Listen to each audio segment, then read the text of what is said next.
উদ্দেশ্য প্রণোদিতভাবে আমার নামটি ব্যবহার করে আমাকে হেয় প্রতিপন্ন করার চেষ্টা করেছেন এবং পরবর্তীতে সেই নারী উদ্যোক্তা লাইভে এসে অশালীন ভাষায় অঙ্গভঙ্গি করে অকথ্য ভাষায় গালিগালাজ করে আমাদের সম্পূর্ণ মিডিয়া ইন্ডাস্ট্রি এবং সামাজিক যোগাযোগ মাধ্যমকে মানে আমি জানি না এটা কোন ভাষা ব্যবহার করতে হয়, সকল নারী জাতিকে অপমান করেছেন।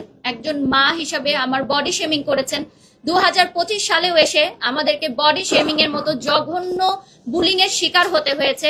আমার মানসিক স্বাস্থ্যের কথা চিন্তা করে আমি আজকে এখানে এসেছি যে এই ধরনের মানে নারীরা যারা সামাজিক যোগাযোগ মাধ্যমে বুলিং করে থাকেন এবং এইটাই এস্টাবলিশ করে থাকেন যে বুলিং করার মাধ্যমেই রিচ, ফেসবুক রিচ এবং ফেসবুকের ভিউ বাড়ানো যায়, তাহলে আমাদের পরবর্তী জেনারেশন বা সমসাময়িক যারা আছে তারা এটাই ধরে নিবে যে আমরা সামাজিক যোগাযোগ মাধ্যমে আর কোনো ভালো কাজ করব না, আমরা ঝগড়াঝাটি করব, গালাগালি করব, বুলিং করব, অশালীন ভাষা ব্যবহার করব, অঙ্গভঙ্গি করব, তাহলেই কেবলমাত্র আমাদের প্রচার প্রসার হবে, ভিউ হবে, আমরা ভাইরাল হব।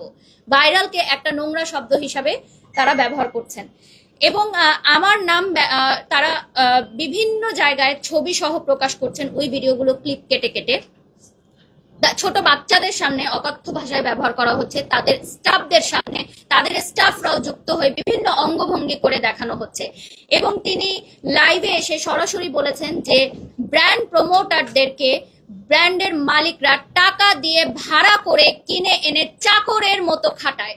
চাকর শব্দটা তিনি উচ্চারণ করেছেন এবং বলেছেন যারা মডেল, যারা নায়িকা, যারা হচ্ছে আমরা যারা ব্র্যান্ড প্রমোটার তাদেরকে ভাড়া করে টাকা দিয়ে নিয়ে এসে চাকরের মতো খাটানো হয়।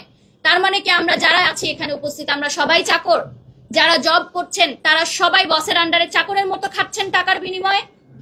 আমার বাবা, আপনার মা, আমার বোন কোথাও না কোথাও চাকরের মতো খাচ্ছে। সকল নারী জাতিকে অপমান করা হয়েছে, সকল পুরুষ জাতিকে অপমান করা হয়েছে, বডি শেমিং করা হয়েছে। আমার জিমের ইনস্ট্রাক্টর সহকারে আমাদের অঙ্গভঙ্গিগুলো করে দেখানো হয়েছে এবং সামাজিক যোগাযোগ মাধ্যমে এটাই প্রচার প্রসার করা যে গালাগালি করে, অশ্লীল ভাষা ব্যবহার করে, অশ্লীল অঙ্গভঙ্গি করে ভিউ এবং রিচ করা যায়। তাহলে আর্টিস্টিক বিষয়, শৈল্পিক বিষয় যারা সত্যি যোগ্যতা সম্পন্ন, যারা গুণ সম্পন্ন, তাদের কোনো ভিউ নেই, তাদের কোনো রিচ নেই।